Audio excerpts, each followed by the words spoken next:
Hi guys, welcome back to my channel. For those of you who do not know, I am Allie, and today's video is going to be my plan for saving the amount that I want saved in my emergency fund for 2023-2024 school year.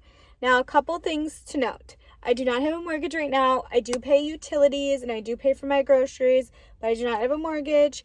I do not have big bills because we live with family. So number one. Number two, I also don't work 2 months out of the year. Well, kind of like 3 months, 2.5-ish, because June doesn't count as a full month.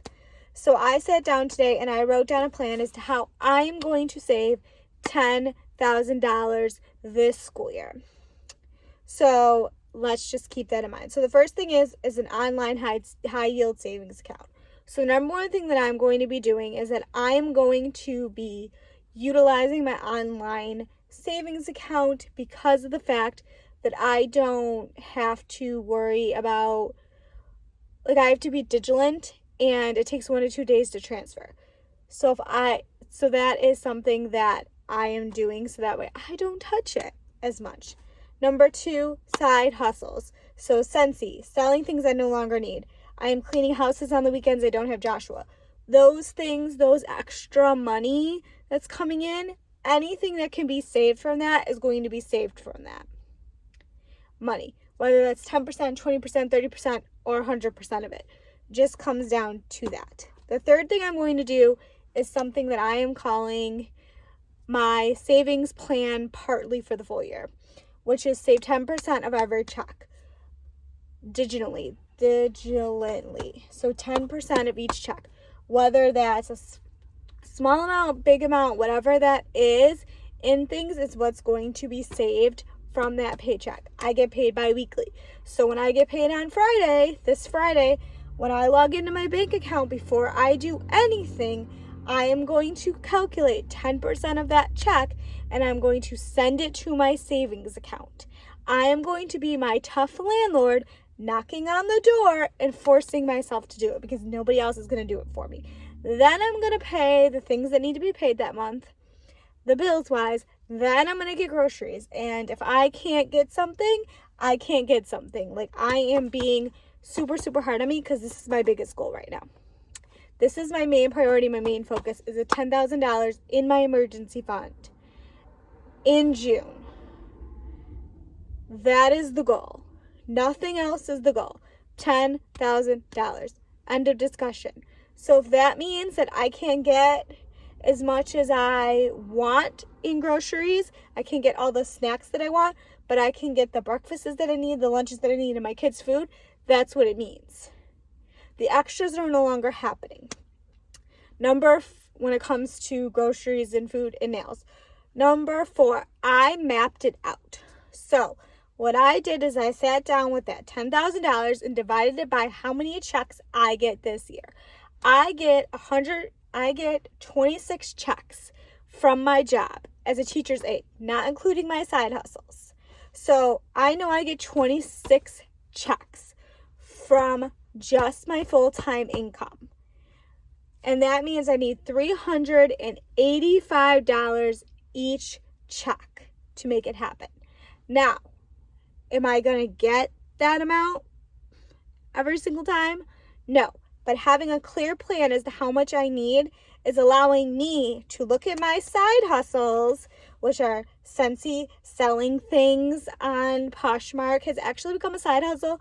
I'm actually even looking at thrift stores to get more to sell to make it a lucrative side hustle, and cleaning houses on the weekends. So that means when I look at my check and I know that I have this coming in and I know that I am going to need $385 that pay period to go to my savings account, I'm going to fill in with whatever I can from Scentsy, cleaning houses, and selling things.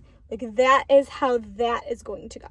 YouTube, if you guys could like and subscribe to this to monetize this, that would be great. That is the goal that I have for this year, is to monetize this YouTube channel. Okay, so that was number 4.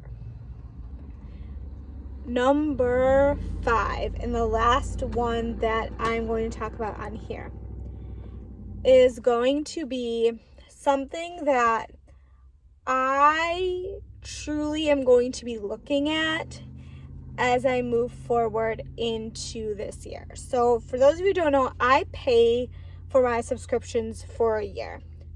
With those subscriptions, I'm going to look and see what I'm actually utilizing, what I'm actually using, what is actually beneficial for that subscription.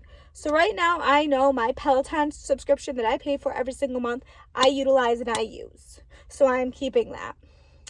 On the other end of the spectrum, I was paying yearly for Beachbody. I quickly realized I was not using Beachbody.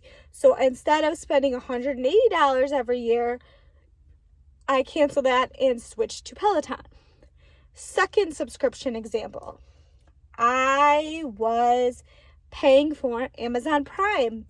And Amazon Prime is a great feature, but honestly, I wasn't utilizing it in the way that I needed to. Partly because we live with family and they pay for Dish and I don't need as much. And honestly, like I mostly utilized it for Kindle to read.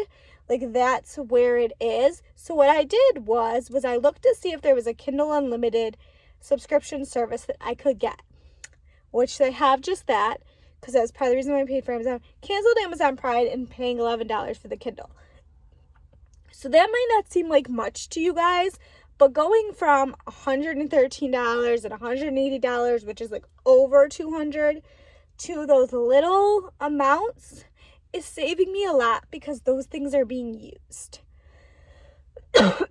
I'm sorry, there's actually one more. And number 6. Number 6 was, honestly, I took a long, hard look at where I was spending my money. There's actually two more after this. Tracking my expenses and looking at those is really helping me navigate saving money. So that's kind of like actually a tip, not really number. So number 7, a big thing that is going to be helping me map out doing this is a budget. Yep, I said it. It's a budget. Sticking to my budget, not going under, not going over, because this $10,000 does include emergency, but I would really like it to be more, so it also counts as a house down payment.